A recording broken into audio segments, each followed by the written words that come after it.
Parag Maratha, the mastermind behind 49ers Enterprises and a key figure in the consortium bidding to take over Rangers, has provided a fascinating glimpse into what the future could hold for the Ibrox club if his group successfully takes control. His insights suggest that a dramatic transformation could be on the horizon, shifting Rangers from a historically turbulent financial situation to a model of disciplined, profit-driven management under American ownership. Unlike previous eras of overspending and financial instability, Maratha's approach would bring a strategic and calculated business mindset to the club's operations. His group isn't just looking for individuals with a background in sports. Instead, they are targeting top-tier business professionals who can drive financial growth and sustainability, with sports experience seen as a bonus rather than a necessity. Speaking on the Sports Geek Replay podcast, Maratha outlined his vision, emphasizing that the way professional sports teams are managed has fundamentally changed. Gone are the days when clubs were run with a singular focus on the sport itself. Today, they operate as full-fledged business enterprises on the scale of major multinational corporations,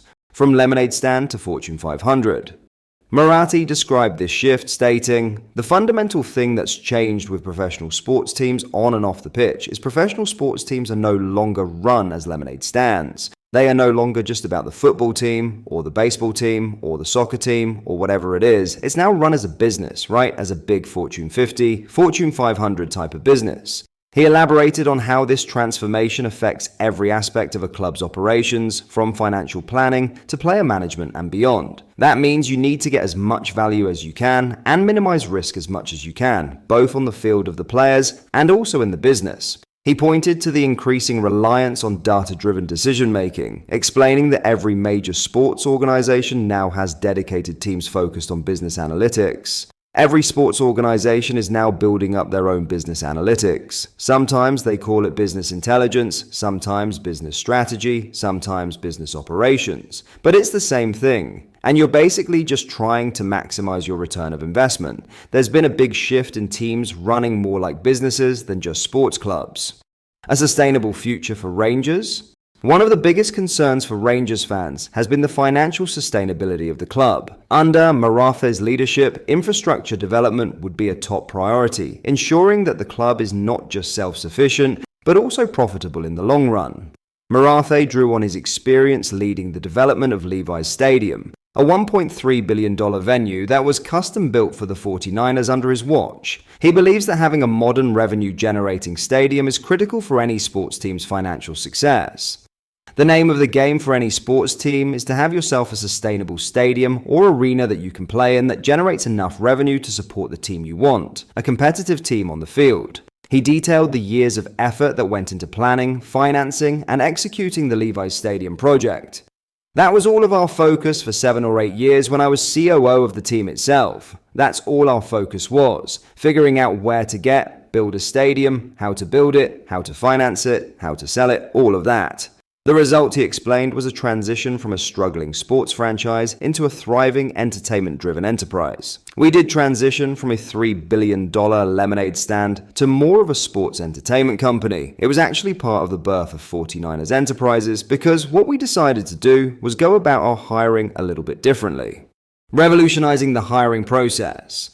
Maratha's philosophy extends beyond financial restructuring. He also has a unique approach to building leadership teams. Traditionally, sports organizations have prioritized hiring individuals with direct experience in the industry, often overlooking broader business acumen. Maratha turned that model upside down. At that time, we hired most of our C-level executives who are here today, as well as most of our EVPs or VPs. And what we did is, we just flipped a fundamental hiring practice upside down. Since the beginning of time in the sports industry, people hired other sports people. Maybe they had a little bit of business experience, but the primary trait was that they worked in that sport or this sport. Success or failure didn't matter as long as they had sports experience. Instead, he and his team took a radically different approach, prioritizing business expertise over sports-specific backgrounds. We said, hold on, let's go get really good sound business people. And by the way, if they happen to have sports experience, then great, but it's not a prerequisite. In the end, as we grew from 70 people to 300 people, we ended up hiring a lot of talented individuals of all colors and genders because we tried to do it as much of a meritocracy as we could.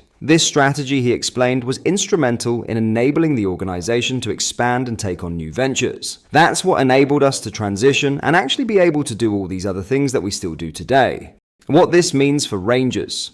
For Rangers supporters, Moravi's vision presents a stark contrast to how the club has been run in recent years. If 49ers Enterprises secures control, Ibrox could see a dramatic transformation, from a club with a history of financial struggles to a modern, efficiently run business that prioritizes long-term sustainability. The days of reckless spending and financial mismanagement could be replaced by a carefully structured model that ensures the club remains competitive while operating within a sustainable framework. With a focus on business intelligence, infrastructure development, and strategic hiring, Rangers could be on the verge of a new era, one where success isn't just measured on the pitch, but also in financial stability and growth. While some traditionalists might balk at the idea of football clubs being run like corporate entities, Morathi's track record suggests that his approach works. If the 49ers Enterprises takeover goes through, Rangers fans may soon find themselves supporting not just a football team, but a global sports business built for long-term success.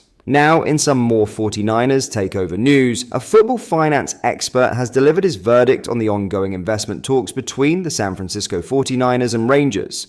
The 49ers Enterprises also owns Leeds United, with Parag Maratha, the company's president, currently chairman of the championship club. It remains unclear exactly how much the American investors would be willing to invest in Rangers, although it's understood that any deal would be worth multiple millions. Kieran Maguire has pointed out that it won't be a huge cash injection due to their already existing commitments at Leeds. However, the sports finance guru has alluded to a potentially greater problem relating to the investment, and that is the current makeup of the boardroom at Rangers, he wrote on X. The biggest issue at Rangers is in relation to boardroom and investor issues, as there has been a lot of conflict, although things seem to be improving. New owners could assist, but note that SF 49ers already own Leeds United, so it is unlikely to be a huge cash injection.